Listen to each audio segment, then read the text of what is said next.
tí ọ̀rọ̀ tí n bá ń sọ tẹ́ ẹ bá understand ẹ̀ ẹ lọ sí abẹ́ comment mi, ẹ lọ sí abẹ́ page mi, ẹ lọ save number mi Saheed Ire, ẹ lọ wo status mi kẹwàá àwọn ladies tó ti rape tó jẹ́ pé ọmọ Nàìjíríà yìí náà ni wọ́n, ìjà kan náà lájọ ń jà tá à ń sọ pé Yorùbá nation now wọ́n wá ti rí pé Yorùbá ti fẹ́ máa achieve aim wọn, wọ́n ti rí pé a ti fẹ́ máa great, wọ́n ti rí pọ́lọ́ ti fẹ́ máa gbà fún wa now ṣé ẹ má gbàgbé pé bàbá Ọbásanjọ́ sọ lẹ́nu ọjọ́ mẹ́ta pé àwọn ò mọ̀ pé àwọn ọmọ Nàìjíríà fẹ́ pínyà o but àwọn tó wá láti United States ọwọ́ bàbá Ọbásanjọ́ àtọwọ́ Tinubu náà dé sí wọ́n wá lọ ń sọ wọ́n lọ ń sáyìn pé kìíní kan làwọn fẹ́ ṣe àwọn òfẹ́ free restructure làwọn fẹ́ ṣe. What is the meaning of restructure? Ogun máa pa ogun ẹ̀yin politician yìí ni restructure for what? restructure school government school wa ò da ojú yín fọ́ ẹ̀rí tẹ́lẹ̀ kẹ́ wá restructure freedom la fẹ́. Now wọ́n ti wá rí pé àwọn ọmọ Yorùbá àti fẹ́ máa gé ni àti fẹ́ máa ṣìfù èmù wa wọ́n wá lọ gbé bàbá Ìjẹ̀ṣà Ìyábọ̀ Òjó actor and actress tó ti mọ̀ pé gbogbo yín máa listen sí tó bá fi confuse yín wọ́n wá lọ ń lò wọ́n gbogbo àwọn celebrities wọ́n ti mọ̀ pé tó bá ti sọ̀rọ̀ about the rape gbogbo wọn máa confuse kúrò lọ́rọ̀ Yorùbá nation àwọn máa listen sí wọn pé rape is not good, everybody accept that one, but nínú rape náà ni Yorùbá nation yìí là ń sọ yìí, nínú kidnapping ní Yorùbá nation tá ń sọ yìí, nínú murdering náà ni Yorùbá nation tá ń sọ yìí. Ìwà ìbàjẹ́ kún àwọn politician ó kún ọwọ́ àwọn politician tó fi sponsor àwọn Fúlàní tàbí sọ pé a fẹ́ péyà now àwọn celebrities dákẹ́ bí odi etí wọn tó di etí gbogbo ẹ̀yin tó ń lò lé tí àwọn olóṣèlú ń lò lé ni tó fi ń takò Yorùbá tó fi ń takò ọ̀rọ̀ Yorùbá ikú gbóná máa pa ogbó yín ni, ikú gbóná báyìí ló ń pajá, ikú ìyà báyìí ló ń pejò, ikú ẹ̀sìn báyìí ló ń pa kéèké, gbogbo ẹ̀yin tó ń lò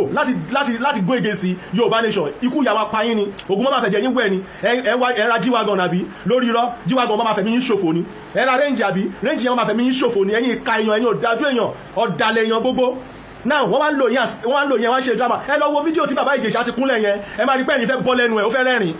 àwọn èèyàn kan wà lẹ́yìn wọ́n rẹ́rìn, tá a bá mọ́lẹ̀ public la máa mu ní gbangba ní mu ní corner, wọ́n show drama, wọ́n náà wọ́n dé láti pàǹtí, wọ́n dé láti station, wọ́n tún jókòó sórí table, wọ́n wá fídíò gbogbo ibi tọ́nu ẹ máa wọ́n òpònú àwọn ọ̀dẹ̀ ṣọ́rọ̀ pà ní sense ni. Ọmọ Yorùbá dìde tó bá yẹ pé abiyamọ lóòótọ́ ni ẹ tó dẹ̀jọ́bìnrin dìde lórí bátà yìí ẹ gbàgbé ọ̀rọ̀ bàbá Ìjẹ̀ṣà rape àbí not, wọ́n lò wọ́n as politics game ni, let's forget the matter, it's not real, tó bá dẹ̀ real kí ìyá ọmọ lọ tọ́jú ọmọ ìgbọ́dọ̀ bàbá Ìjẹ̀ṣà ṣe case further focus lórí nǹkan tí a base lé lórí. We want our freedom, we want Yorùbá nation, we don't want any stupidity to distract us. Ẹ bá bínú mo ti ṣe òyìnbó sọ torí mo ti ẹ̀ ń bí èmi wà láìtàláì ló ń bí mi, ọ̀rọ̀ rádaràda gbáà nìkan tó ń ṣe ọ̀rọ̀ rádaràda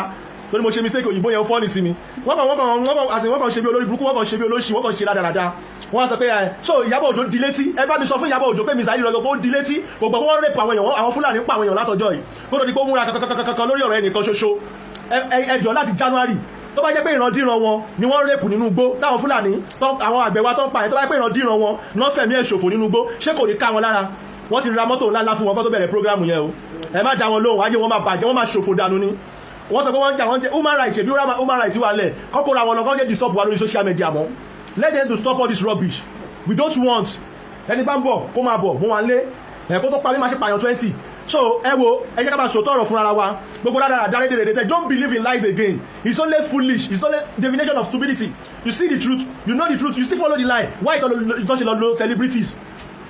Mr Macaroni nígbà tí bàbá lọ ayé máa yẹn máa da tó lọ sí tó gate tó lọ rescue ẹ̀mí àwọn èèyàn kó má bàa fẹ̀mí wọn ṣòfò ṣèbọ̀ ọlọ́pàá arrest ẹ̀ ni now they now playing game. Ìyábọ̀ Òjó oníṣan kò ṣe lọ fèsì ní tó gate nígbà tó fáyà ọmọ yẹn kó rescue ẹ̀mí wọn tó bá mọ̀ pa bí amọ̀ gidi lòun lóòótọ́ wọ́n wá jáde wọ́n wá hack fíìmù fún yín gbogbo yín náà wá ní sí ẹ̀ ń wò wọ́n ẹ̀ ń waste data yín lórí nǹkan tó yẹ kẹ́ waste data yín lé lórí ẹ jára yín náà ṣé ẹni jára yín ni ẹ má yẹ kó lo celebrities orí burúkú kan wọ́n ti kọ́ fẹ́ lo Abass Akande ńgbà kan gbogbo yín jára yín ẹ pariwo wọ́n ti wá wò pé láì wo ló máa fẹ́ gbà láti confuse ẹ̀yin ọmọ Yorùbá láti change heart yín ẹ wo politics game ní gbogbo kìíní yẹn tẹ́ ẹ bá mọ̀ máa já yín wàláì mo ṣe tán láti máa sòtọ́ ọ̀rọ̀ fún yín tó bá yẹ pé nǹkan tí mo sọ yìí kò tẹ́wọ̀ tó ra káàdì fún mi lọ́rùn má ra káàdì fún mi mọ́ di káàdì ẹ̀ mú ẹlòmíì máa ra ó ti yé so ẹ̀yin tẹ́ bá jábí amọ̀ gidi ẹ stand and stay lórí ọ̀rọ̀ Yorùbá nation the same thing náà ni ìjà tá ń jà fún ẹ lọ sí WhatsApp mi 08069706101 lálẹ́ ẹ lọ kẹ́ ẹ lọ wo fídíò àwọn ọmọ tó ti rape àwọn ọmọ tó ti pa tó ti fẹ̀mí wọn ṣòfò tí gbogbo wa ń sunkún àwọn ẹ̀gbọ́n wa tó wà ní US tó wà lẹ́rìí tí ọmọ Yorùbá ń jìyà wọ́n lè ṣe ń lo lórí burúkú ẹ̀yàn ọmọ Yorùbá kan láti máa takọ̀ ọ̀rọ̀ Yorùbá ẹ wá sọ pé ṣé noto rẹ gbogbo yín wá ń pariwo kiri tó bá ti dọ̀rọ̀ lẹ́pọ̀ ẹ máa pariwo àwọn tó ti fẹ̀mí wọn ṣòfò nínú gbó àwọn now ṣé Ìyábọ̀ Òjó kò rí àgbẹ̀ tí Koiki post lẹ́nu ọjọ́ mẹ́ta ìtọ́ gé lọ́wọ́ kan kò ṣe post ẹ̀ tó bá yẹ bá bí amọ̀ gidi lòun now ṣé kò rí àwọn tó ń social media Facebook kò accept kéèyàn máa post àwọn nǹkan kan ni tí bá ṣe bẹ́ẹ̀ ni I will post everything I'm ready to post it ìyà ń jẹ wá àwọn Ọbásanjọ́ wọ́n fẹ̀mí wa ṣòfò, àwọn Tinubu fẹ̀mí wa ṣòfò ni. Still ẹ̀ ṣe ń tẹ̀lé àwọn pípù yìí, wọ́n ń gbéwó fún yín, rẹ́ǹjì tó ń rà fún yín, jíwagàn tó ń rà fún yín yẹn, ó lè máa pa yín ni ẹ máa fi lásídẹ̀ǹtì tó bá gbẹ̀mí yín dànù. Ẹ̀yin kí ni burúkú yìí, ṣé CD kẹsẹ̀tì orin kọ́kọ́ lájọ́ ń kọ ni, ṣé kẹsẹ̀tì lẹ́ńtà tẹ̀ fi ra gbogbo jíwagàn yẹn ni, ẹ̀yin aṣẹ́wó òṣì, ẹ wá sọ pé wọ́n rèpò, wọ́n ṣe gbá o, wọ́n ṣe orí yín burú dànù, ó pẹ́ kó tó rèpò yàrá ìyá yín dànù, ẹ̀san ló ń ké lórí yín torí pé ẹ gbọ́ tẹ́lẹ̀ pọ́n rèpò àwọn ọmọ kan ẹ sọ̀rọ̀. Sóbìnrin yàtọ̀ sóbìnrin ni, ṣèbóbìnrin náà làwọn tó ń rèpò láti January tí gbogbo wa fi jáde tá ń pariwo. Please ladies, mummies, daddies, try to understand me. Àwọn people in low politics game láfi distract yín ni, wọ́n fẹ́ change mind yín ni. Don't follow them again, don't watch them video again. Ẹ má dá wọn lóhùn, family matter ní kọ́ lọ́ máa rán. Ẹ má jọ gbé wá sórí ọ̀rọ̀ social media, ẹ má wò wọ́n mọ́, ìkà làwọn people yìí wọn láàánú wa rárá ni. I'm telling you the real fact. Èmi ò gbowó lọ́wọ́ olóṣèlú, mo rẹ̀ ready àti gbowó lọ́wọ́ olóṣèlú. Alhamdulillah, whatever anything God do for me, ó tẹ́ mi lọ́rùn. Nǹkan tó lọ́ máa fẹ́ sọ mí dà nílé ayé máa sọ mí dà. Gbogbo wa ò lè sùn ká kọrí síbi kan náà. Àwọn people yìí wọ́n fẹ́ máa lo àwọn celebrity artist náà lèmi. Mo dẹ̀ ní capacity láti ṣe fídíò láti sọ pé kò sí nǹkan tó kàn àwa ọmọ Odùduwà pẹ̀lú ọ̀rọ̀ rẹ̀pù yẹn kọ́ lọ́ máa bára wọn rán. Ẹ má dá wọn lóhùn, ìkà ni wọ́n, apààyàn ni wọ́n. Ṣebí Ìyábọ̀ Òjó náà lọ́mọ obìnrin, tó bá yẹ pé ọmọbìnrin tiẹ̀ náà rẹ̀pù nínú gbó nígbà táwọn ti ń pariwo Yorùbá nation, ṣé kò ní sọ̀rọ̀ bá ni, ṣé kò ní sọ̀rọ̀, gbogbo wọn dákẹ́, wọn keep quiet. Mo ń wo bí tó máa gbà yọ sí yín látọjọ́ ìdìbò ṣe dákẹ́ yẹn, èmi náà rẹ̀ kẹ́ wọn nítorí mo mọ̀ pé òṣìkà ni wọn. Gbogbo àwọn ọ̀dàlẹ̀ ilẹ̀ Yorùbá Ọlọ́run máa da ilẹ̀ máa gbé wọn mi ni, àwọn èèyàn burúkú, àwọn èèyàn rádaràda. Wọ́n sọ pé ẹ̀ẹ́dá rẹ̀pù Israeli o. Ẹgbẹ́ ọmọ tó lò jab tó gbé jáde tó ní chairman kan rẹ́pù òun tán interview, ṣé ẹ̀rọ ọmọ yẹn, ṣé wọ́n bá ọmọ yẹn post yẹn, ọmọ tí bàbá Ìjẹ̀ṣà lọ rape, ẹ̀ ń ṣe drama lójú ara yín, ẹ̀ wọ́n fẹ́ káwà fọ́ for stupid, àwọn foolish bastard you all. Àwọn olórí burúkú àwọn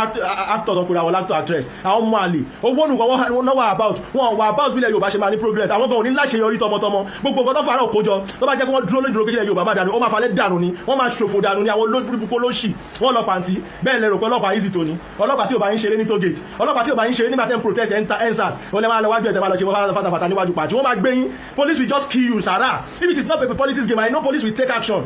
So ṣe fandafanda ò ṣe lọ ṣe fandafanda nínú gbogbo Boko Haram àti nínú gbogbo X-Men ò lè ṣe yẹn wá lọ kọkọkọkọ. Bàbá Ìjẹ̀ṣà ẹ lọ ṣọ́ra yín, Ìyábọ̀ Òjó ẹ lọ ṣọ́ra yín, tẹ́ bá fẹ́ gba ìpè ọjọ́ alẹ́, ẹ lọ ṣọ́ra yín pẹ̀lú drama orí burúkú tẹ́ ń ṣe. Gbogbo àwọn celebrities tó bá yín ṣerú ẹ̀, tó bá support yín lórí àìdá tẹ́ ń ṣe, ẹ máa ṣòfò tọmọtọmọ ni. Get out of me of there.